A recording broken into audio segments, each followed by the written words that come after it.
Bismillahirrahmanirrahim. Assalamualaikum warahmatullahi wabarakatuh.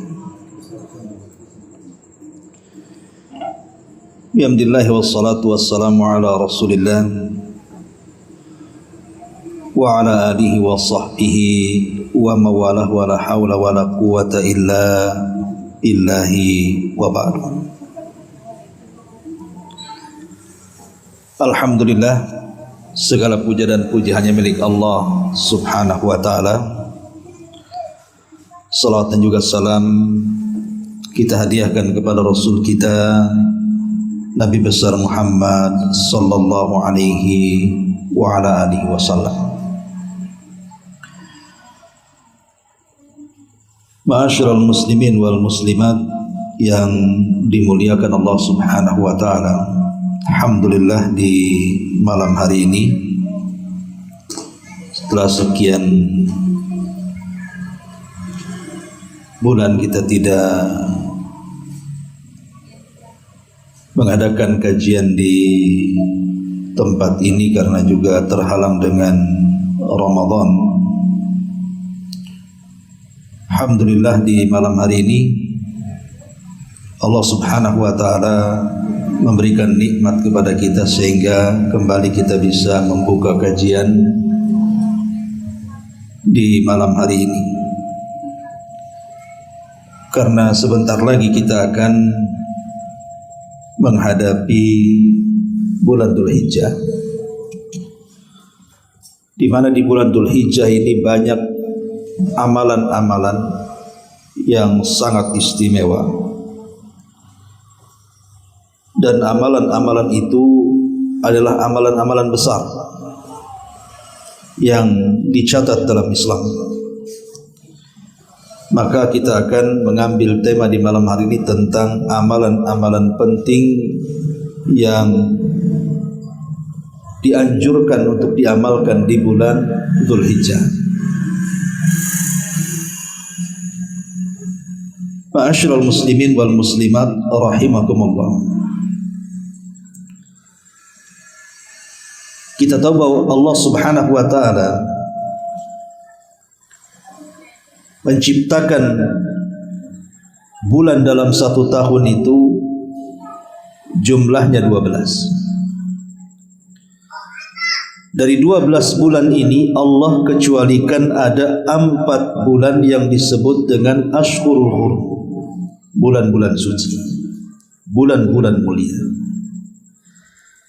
Tapi dari 4 bulan hurum atau bulan-bulan suci ini, yang paling utama adalah bulan Dzulhijjah.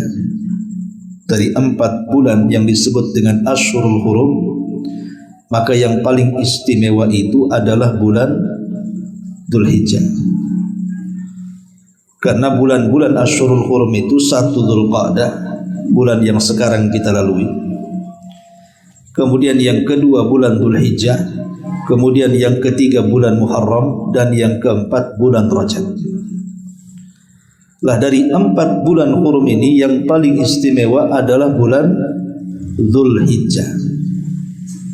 Kenapa sangat istimewa? Inilah yang kita akan bahas. Apa penyebabnya? Ma'asyiral muslimin yang dimuliakan Allah subhanahu wa ta'ala. Pertama, Allah subhanahu wa ta'ala menyebutkan di dalam Al-Quranul Karim bahwa bulan Dzulhijjah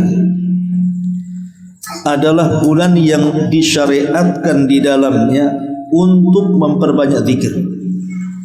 Jadi bulan Dzulhijjah adalah bulan di mana ada hari-hari dalam bulan Dzulhijjah itu disyariatkan memperbanyak zikir kepada Allah subhanahu wa ta'ala.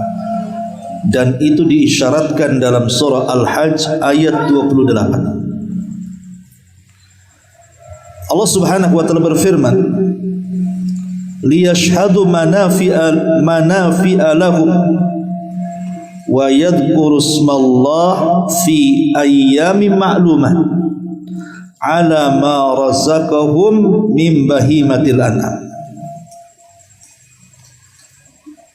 liyashhadu manafi'a lahum, agar mereka menyaksikan hal-hal yang bermanfaat bagi mereka, wa yadhkuru ismallah, dan agar mereka banyak berzikir kepada Allah fi ayyamin ma'lumah, pada hari-hari yang sudah diketahui.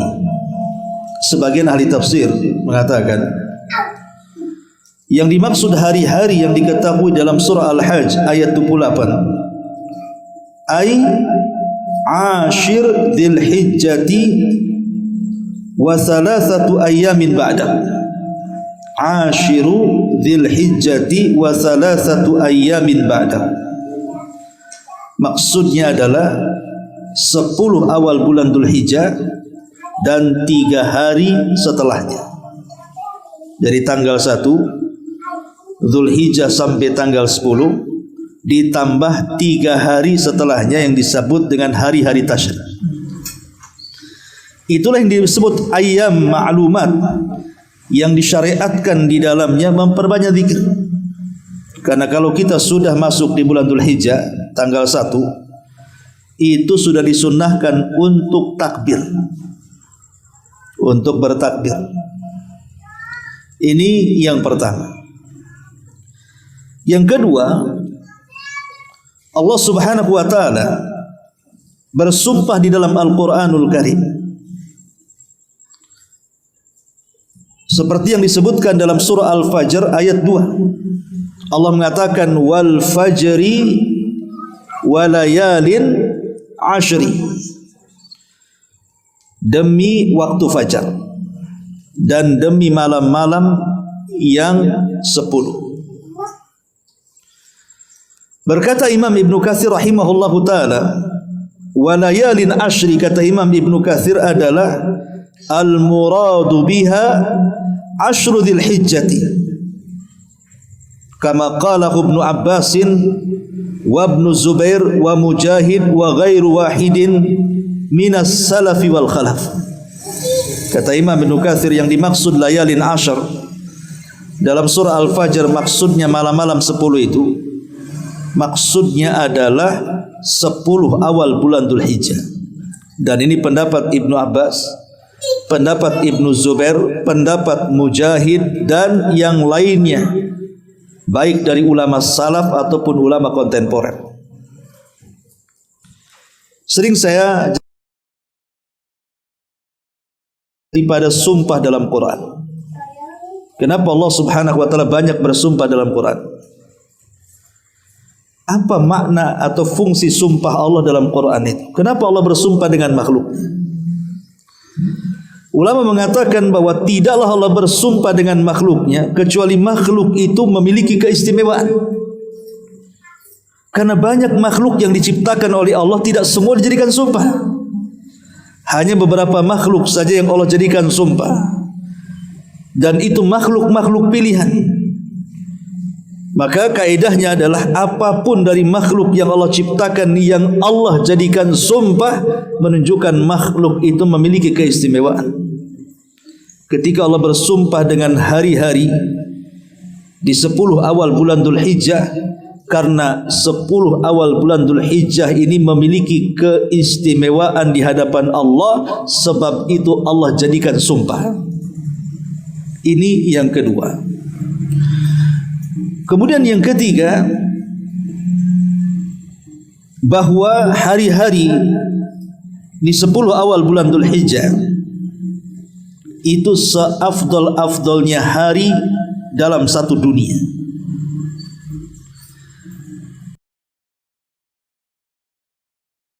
Yang senantiasa berputar di antara kita. Kemudian dari hari berganti pekan, dari pekan berganti bulan, dari bulan berganti tahun. Begitulah waktu diputar-putar oleh Allah Subhanahu wa taala. Lah hari-hari dalam setahun itu kan banyak jumlahnya. Tetapi dalam setahun itu ada hari-hari yang dinyatakan paling afdol hari-hari dunia. Dan itu dijelaskan di dalam hadis Nabi sallallahu alaihi wasallam Kata Nabi SAW dari hadis Jabir bin Abdullah radhiyallahu an, afdalu ayyamid dunya al-ashru. Seutama-utama hari di dunia ini adalah 10 awal bulan Dzulhijjah.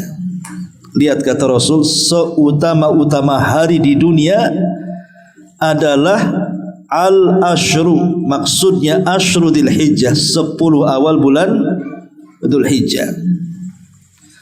Kila dikatakan wala mislahunna fi sabilillah, wala mislahunna fi sabilillah illa rajulun affara wajhahu bit-turabi. Kemudian dikatakan, ya Rasulullah, apakah orang-orang yang beramal soleh di hari-hari tersebut, maksudnya di 10 awal bulan Dzulhijjah yang merupakan hari terbaik dunia, kalau ada orang yang beramal itu setara dengan orang-orang yang berjihad di jalan Allah? Kata Nabi SAW, tidak setara, kecuali kalau yang berjihad itu mengotori wajahnya dengan tanah alias syahid, baru setara.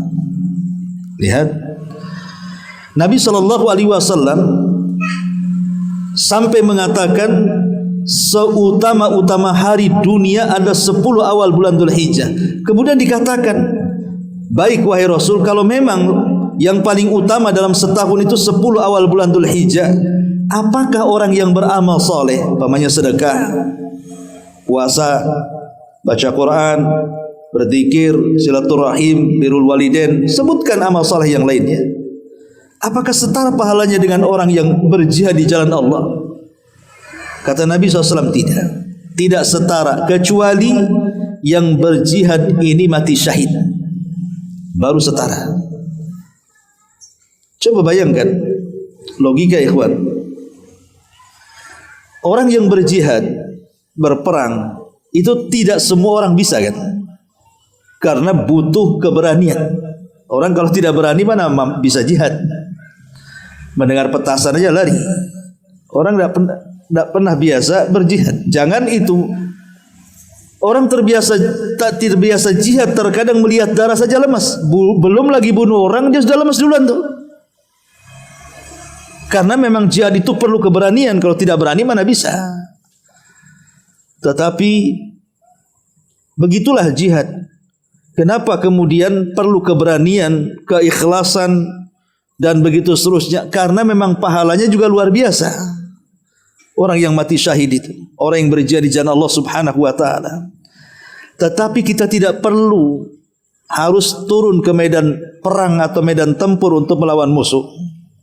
Cukup memperbanyak amal soleh di 10 awal bulan Dzulhijjah itu setara dengan orang yang mati syahid.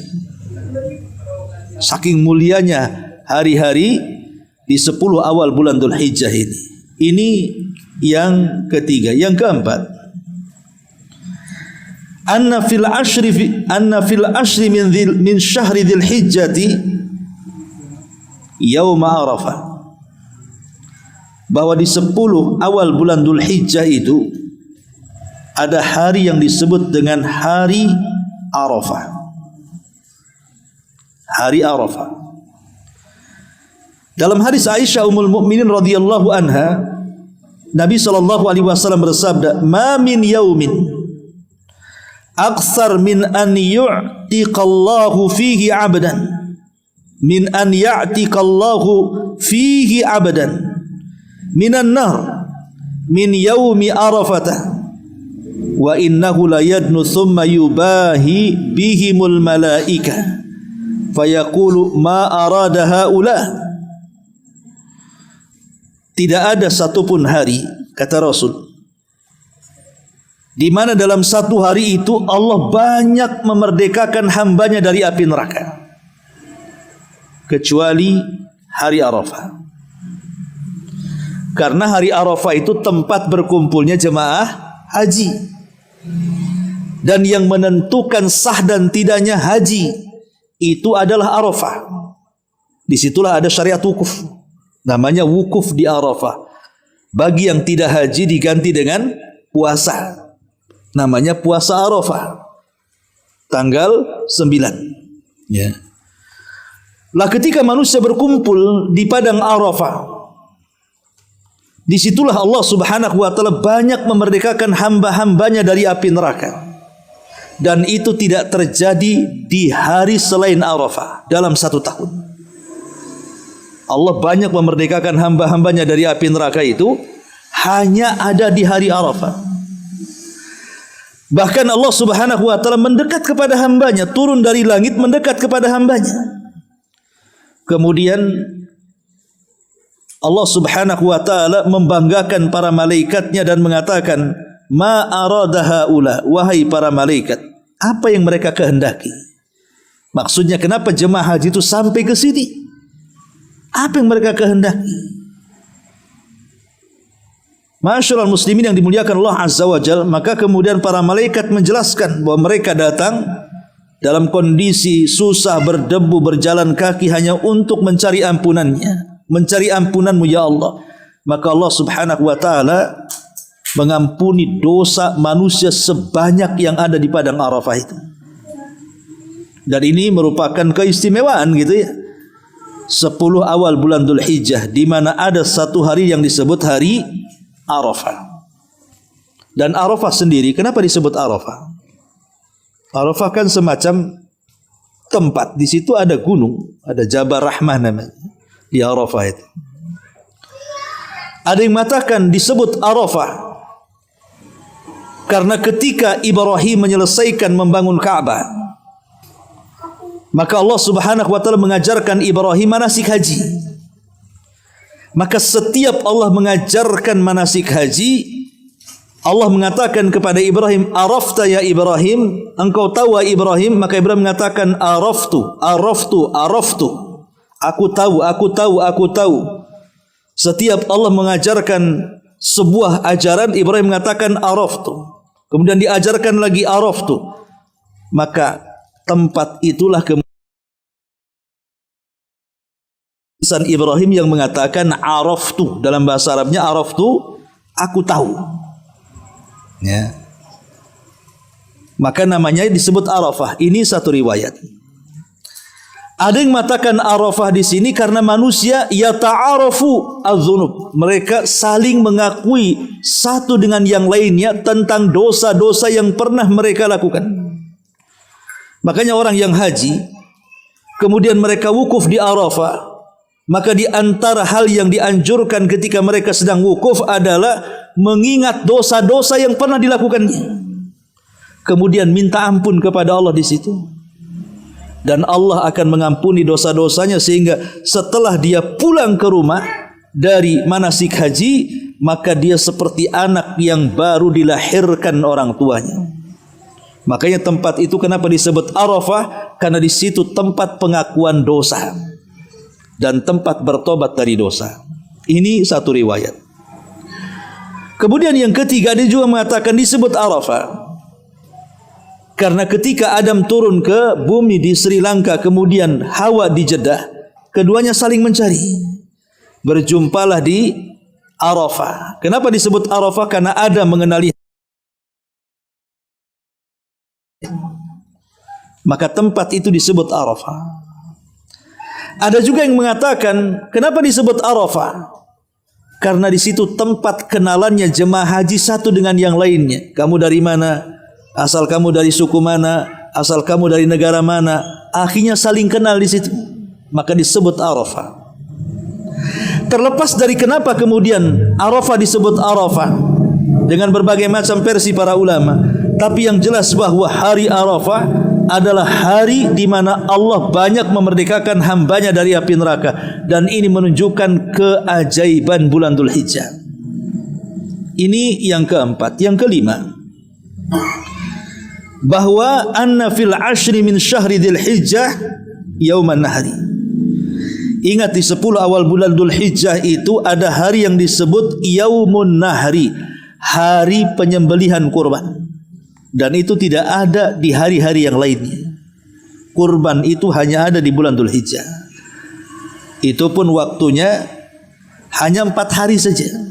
Dalam setahun itu kurban itu hanya dibatasi 4 hari.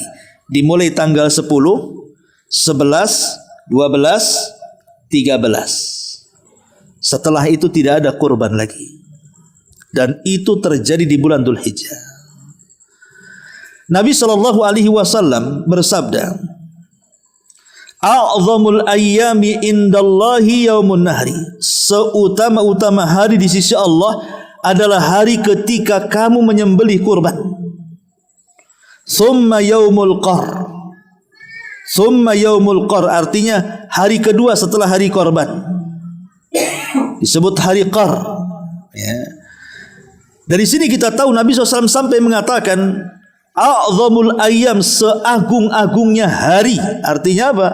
Ini bukan hari biasa, karena Rasul yang mengatakan seagung-agungnya hari di sisi Allah Subhanahu wa taala adalah hari ketika kita melakukan penyembelihan. Itu hari yang paling agung. Maka siapapun yang Allah berikan kemampuan rizki untuk berkurban. Kalau kita punya kemampuan, tidak sanggup membeli unta, beli sapi. Tidak bisa membeli sapi, beli kambing. Tidak bisa membeli kambing urunan 7 orang 1 sapi. Jadi masih ada kesempatan. Karena orang yang sanggup berkurban kemudian tidak berkurban diusir dari masjid di zaman Nabi. Kata Nabi SAW, barang siapa yang Allah berikan kecukupan, man kana lahu sa'ah, barang siapa yang Allah berikan kecukupan, bi an yudhahiyah, bahwa dia harus berkurban, falam yudhahi, tapi tidak mau berkurban, kata Rasul, apa katanya? Fala yaqrabanna musallana, jangan dekat tempat sembahyang kami. Diusir oleh Nabi. Orang yang sanggup berkurban tidak mau berkurban, karena di mata Rasul berkurban ini sesuatu yang sangat istimewa. Ini itu bentuk penghadiahan kita sebagai hamba kepada Allah Subhanahu wa taala. Ini yang ke-5. Yang ke-6, anna fil ashri min syahri Dzulhijjah ijtima'u ummahatil ibadah minha, bahwa di 10 awal bulan Dzulhijjah itu terkumpul usul ibadah. Maksudnya sumber ibadah, atau dengan kata lain arkanul Islam, rukun-rukun Islam itu terkumpul di 10 awal bulan Dzulhijjah. Mulai syahadat, salat, zakat, puasa, haji, itu bisa dilakukan di 10 awal bulan Dzulhijjah. Tapi tidak bisa dilakukan di luar bulan Dzulhijjah. Ramadan mungkin bisa syahadat, mungkin bisa salat, mungkin bisa puasa, mungkin bisa zakat, tapi haji tidak bisa. Tidak bisa melaksanakan haji di bulan Ramadan. Tetap kurang, masih 4. Tapi di bulan Dzulhijjah kita bisa berpuasa, kita bisa zakat, kita bisa bersyahadat, kita bisa berpuasa, bahkan kita bisa berhaji. Karena haji itu hanya dilakukan di bulan Dzulhijjah, dimulai tanggal 8 diakhiri tanggal 13 tasyrik, 6 hari. Ya. Makanya kenapa bulan Dzulhijjah itu bulan yang luar biasa, karena terkumpul padanya pokok daripada ibadah yang tidak bisa dikumpulkan di bulan-bulan yang lainnya sampai pun ke Ramadan. Ini menunjukkan apa? Keistimewaan bulan Dzulhijjah. Ya. Ini yang keberapa? Yang ke-6. Ya. Yang ke-7, annal amala yafdulu fil ayyamil ashri min Dzulhijjati ala ghairihi minal ayyam. Amalan apapun yang kita kerjakan itu melebihi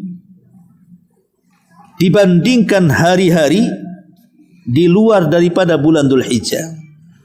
Amalan apapun yang kita lakukan di bulan Dzulhijjah, terutama di 10 awal bulan Dzulhijjah, itu lebih utama dibandingkan beramal di hari-hari di luar daripada 10 awal bulan Dzulhijjah. Perhatikan hadis Nabi. Kata Nabi SAW, ma min ayyamin al-amalu salihu fiha ahabbu ila Allah min hadhihi al-ayyamil ashr. Qalu ya Rasulullah walal jihadu fi sabilillah. Qala walal jihadu fi sabilillah illa rajulan kharaja bi nafsihi wa mali thumma lam yarji min dhalika bi syai'in. Akhrajahu Ahmad fi musnadihi.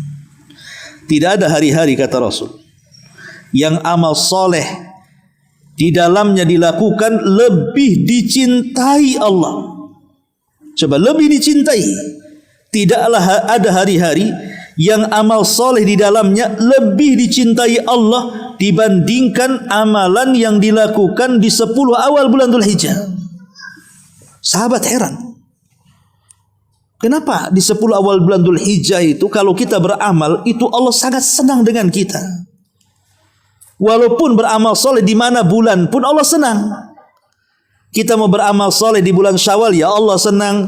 Kita mau beramal soleh di bulan Jumadil Awal, ya Allah senang. Kita beramal soleh di bulan Sya'ban, ya Allah senang. Kita mau beramal soleh di bulan Ramadan, Allah juga senang.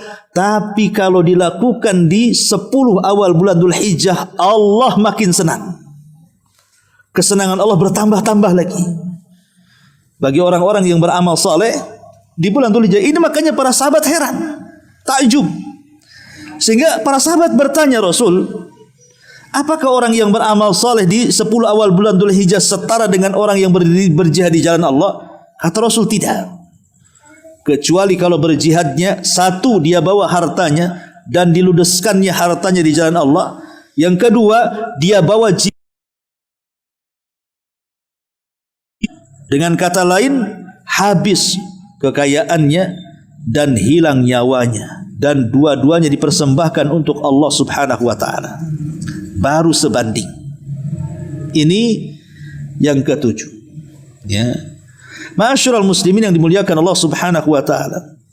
Adapun amalan-amalan tambahan di bulan Dzulhijjah.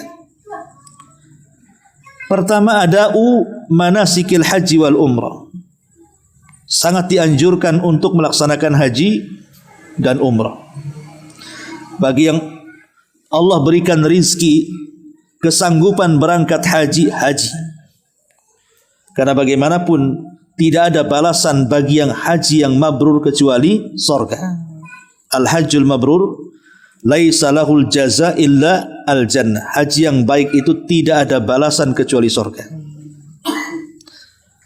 Yang kedua, al-muhafadhatu ala salatil faridati wan nafilah. Ingat, sangat dianjurkan lebih lagi menjaga salat 5 waktu dan sunnah-sunnah. Karena orang yang beramal soleh di 10 awal bulan Dzulhijjah atau umumnya di bulan-bulan hurum itu dilipat gandakan pahalanya sebagaimana perkataan Ibnu Abbas radhiyallahu anhu. Kemudian yang ketiga, puasa. Puasa yang disebut dengan puasa Arafah. Kapan puasa Arafah? Tanggal 9 bulan Dzulhijjah. Itu sangat dianjurkan melaksanakan puasa Arafah. Kemudian juga di antara hal yang sangat dianjurkanlah as-sadaqah, memperbanyak sedekah. Memperbanyak sedekah. Karena sedekah itu amalan yang luar biasa. Kemudian yang kelima, at-takbiru wa tahmidu wa tahlilu wa dzikr. Memperbanyak takbir, memperbanyak tahmid, tahlil dan zikir, dan itu dimulai dari awal bulan Dzulhijjah. Kita sudah mulai bertakbir Allahu akbar, Allahu akbar, Allahu akbar, Allahu akbar, la ilaha illallah, Allahu akbar, Allahu akbar walillahil hamd. Kita bertakbir, ya. Kemudian juga yang sangat dianjurkan adalah ibadah kurban yang saya sudah sebutkan di awal. Ibadah yang sangat istimewa, ibadah yang merupakan hadiah kita kepada Allah subhanahu wa ta'ala. Dan juga memperbanyak istighfar, tobat kepada Allah subhanahu wa ta'ala. Kemudian memperbanyak qiraatul Quran, membaca Al-Quran, dan bersilaturahim, ya. Dan amal-amal yang lainnya yang sangat-sangat dianjurkan dilakukan di 10 awal bulan Dzulhijjah. Adapun yang paling fokus apabila menyebut kalimat Dzulhijjah selain daripada ibadah haji adalah ibadah kurban.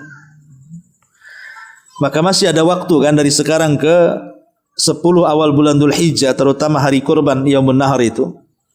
Tanggal 10 Dzulhijjah kan masih adalah 1 bulan dari sekarang kan. Artinya masih berkesempatan untuk menabung supaya kita bisa berkurban minimalnya setahun sekali. Kenapa? Karena 5 perkara. Pertama, kurban itu bentuk taqarrub, mendekatkan kita kepada Allah Subhanahu wa taala yang paling cepat. Yang kedua, tarbiyatun nafs, mentarbiah diri untuk senantiasa menjadi hamba yang baik kepada Khalik sang penciptaannya. Karena berkurban itu kan menghilangkan kekikiran, menghilangkan dengki karena dia harus berbagi, ya, menghilangkan hasad dan begitu seterusnya. Kemudian yang ketiga, izharut tauhid lillah. Kurban itu menampakkan tauhid kepada Allah. Karena kita sedang menyembelih, untuk siapa menyembelih ini? Untuk Allah, bukan untuk yang lainnya. Kemudian yang keempat, tausiatu ala nafsi wal ahli wal fuqara wa ghairi dzalik. Mengajarkan kita dermawan sehingga kita bisa bersedekah kepada fakir miskin, kepada anak-anak yatim, kepada orang yang berhajat, bahkan untuk menyambung silaturahim dengan keluarga dan sanak famili. Dan yang terakhir tentunya idharus syukri nikmatillahi azza wajal, untuk menampakkan rasa syukur akan nikmat yang Allah anugerahkan kepada kita. Apa bentuk nikmatnya? Allah sudah tundukkan binatang kepada kita. Dengan tunduknya kambing kepada kita, kita bisa makan daging kambing. Dengan tunduknya ayam kepada kita, kita bisa makan opor ayam. Dengan ditundukkannya ikan, kita bisa beli ikan bakar dan kita bisa memakannya. Coba bayangkan kalau binatang-binatang itu tidak bisa kita tundukkan. Jangankan kambing, satu angsa saja yang suka ngejar-ngejar kita, kita ada ketakutan tuh. Gimana kalau semua binatang ngejar kita dan menyakiti kita? Mungkin kita tidak mau satu planet dengan binatang. Tapi semua Allah tundukkan kepada kita sehingga kita bisa memakan binatang-binatang tersebut. Lah bentuk syukurnya Allah hanya minta satu, kurban. Itu Allah hanya minta kurban saja. Ma'asyiral muslimin yang dimuliakan Allah Azza wa Jalla, di sana ada syariat salat Id dan banyak lagi. Ya, intinya bahwa karena bulan Dzulhijjah juga sama dengan Dzulqa'dah dan sama dengan Muharram adalah bulan hurum, maka 2 perkara yang harus diingatkan. Pertama, bulan-bulan hurum adalah mawasimul khair. Dia adalah musim-musim kebaikan. Maka perbanyaklah kebaikan dari sekarang. Karena siapapun yang berbuat baik, Allah lipat gandakan pahalanya. Yang kedua, hindari maksiat. Jangan bermaksiat mulai sekarang. Jauhi maksiat, karena orang yang melakukan kemaksiatan di bulan-bulan hurum, kata Qatadah ibn Di'amah, dosanya akan dilipat gandakan. Makanya Allah ketika mengatakan dalam surah At-Taubah 36, ketika menyebutkan tentang bulan-bulan hurum, Allah akhiri ayatnya, fala tadlimu fihinna anfusakum. Jangan kalian berbuat zalim di 4 bulan hurum tersebut. Kenapa? Larangan zalim hanya di 4 bulan ini. Apakah kita boleh berbuat zalim di selain 4 bulan ini? Ya tidak boleh. Zalim di mana bulan pun tak boleh. Tapi Allah lebih menekankan di 4 bulan ini. Kenapa? Karena berbeda dosanya. Kita berbuat zalim di bulan Syawal, kita berbuat zalim di bulan Sya'ban, kita berbuat zalim di bulan Jumadil Awal dan Akhir. Kita berbuat zalim di bulan-bulan yang lainnya selain Asyurul Hurum, ya berdosa. Tapi kalau kita lakukan di Asyurul Hurum, dosanya dilipat gandakan. Inilah yang harus dipahami tentang keistimewaan bulan Dzulhijjah. Wallahu a'lam bishawab. Mudah-mudahan ada manfaatnya. Subhanakallahumma bihamdika asyhadu an la ilaha illa anta astaghfiruka wa atubu ilaik. Allahu taala alam. Assalamualaikum warahmatullahi wabarakatuh.